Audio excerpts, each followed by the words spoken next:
I turn around, if I do harm to a person, can I turn around and reach in my pocket and give you those moments back? Therefore, that makes time the single most valuable commodity on the planet. So what are you facing in the way of an enemy? You are facing an enemy who wishes to possess your time in 1,000 different ways, like a nibbling bird coming at you and taking pieces of it. You see what you're facing? That's the enemy that we all face. I don't care who you are. I don't care where you're from. If you understand this, and the Founding Fathers understood this, there's a term that's attached to it with regard to your property, your person, the most ultimate of tools that you possess to either succeed or fail, but you're given the option as an empowerment from God. And that is not yours to give, not somebody else's to give, not for somebody else to walk up and say, I'm going to take your time. And I'll take your time at my discretion. Now, the basis of this is private property. This is why the foundation of American history with regard to liberty is private property. Why? If Mark's a carpenter, Mark translates his time into something. What have I translated into? Well, what about this right here? Kind of nice, isn't it? Mark takes so much time with skilled labor and skilled, accumulated knowledge and builds something, and then we translate that into something that we can use in a civil fashion to work amongst ourselves, to trade and barter. You see how that works? Now, instead of Mark coming up with a boing schmank system with a club and going, want purse, ooh. Instead we go, nice purse, perhaps you'd like to sell it. We can come up with a common instrument or tool. So we translate that. This is basic economics 101, but people like to think this through. We translate it so we don't have to use force. We get into contract with each other every day. We use these instruments called currency. These are a peaceable tool. Money is not the root of all evil. Money can be evil if it is used in an evil form. But biblically, money is actually identified as a useful tool to create civility. Because we don't have to beat each other's skull to take somebody else's pile of corn, or somebody else's cow, or somebody else's chair, or whatever. Instead, we come up with a formula. Okay? Now, I wanted to bring that and lay that as a foundation because your liberty interest is at risk. I don't care what part of this battle we face. What Sheriff Mack brought forward here was some of the checks and balances that are what have helped to preserve your liberty, but still, it has been embattled all along. When the Founding Fathers won the Revolution, what was the last thing that some of them said?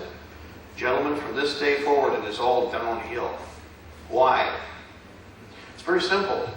From this point forward, as Jefferson said, and also Washington and many of the others, the founding generation had suffered so greatly and spent so much that nobody could truly understand what it had cost them to create that clean table. From this point forward, somebody would be coming up and saying, can't I take a little bit more of yours? Can't I take a little bit more of yours? Until eventually they would be picking from all sides, from all directions. That's what you face today. That is what we are seeing today. That's what this whole battlefield is all about, is our liberty interest. Everything else is tactical. That's the strategic interest. When you see a Rockefeller, a Rothschild, when you see a globalist, when you see a foreign banker, when you see an invader in whatever form, understand that when you say power, power is the ability to steal one person's time. That's what they're interested in. And that was considered the antithesis of everything that the American people stood for with the founding of this nation. Not yours to take is really the issue with government, keeping them in a box. That gets into another part of this. Declaration of Independence, Bill of Rights, Constitution, both the Articles of Confederation originally and then the Republic. Everybody knows these are out there. These are pocket constitutions. You want to find out who the witches are or the vampires are in your community? Walk up and touch them with one of these and see if they shrivel up.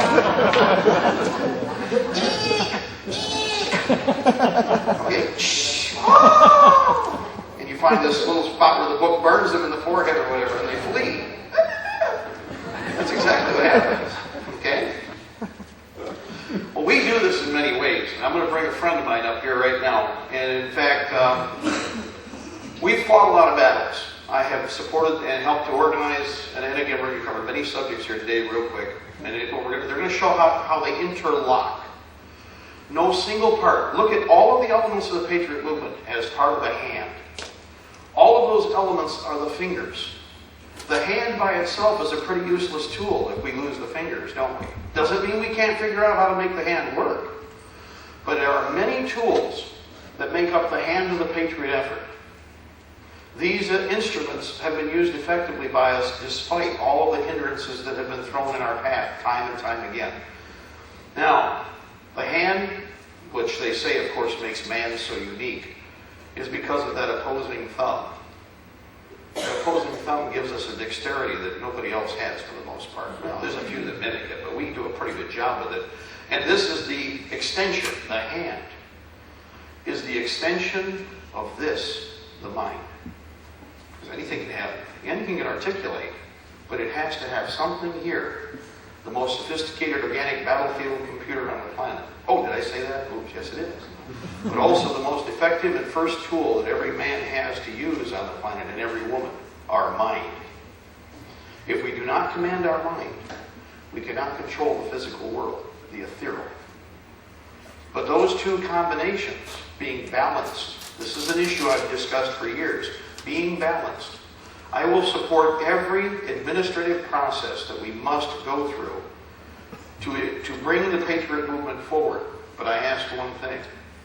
Just as the hand cannot work without the mind, so the mind is useless without the hand. And if we do not understand the physical world and the physical need to be interactive and to be in control of the physical world, then we fail. Now, where do we see an example of this in all of our heraldry?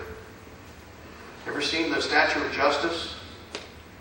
In a way, there's a representation there too, the scales of justice. Well, the scales of life work the same way. We could be incredibly adept and competent in the thought process, and the scale is tipped that way quite heavily. But if we are not directly involved in controlling the physical world, then the scale will stay askew and the thing is not balanced. That's where the militia comes in, and that's where the whole concept of supporting the physical, the breathing, the real world. The pivot, the crux of that, the hand reaching out, consider that your spirit, the soul, the center of it all. Now, between these three points, people, we can create a balanced America. Everybody that has been opposing us tries to tip that scale in one form or another and drag us off balance. Now, my friend Don Betcher and myself and other friends we've had, and I'd like Don to come forward, please, because I'm going to have him talk for a bit. You know, how many of you listen to the intelligence report on the radio? All right.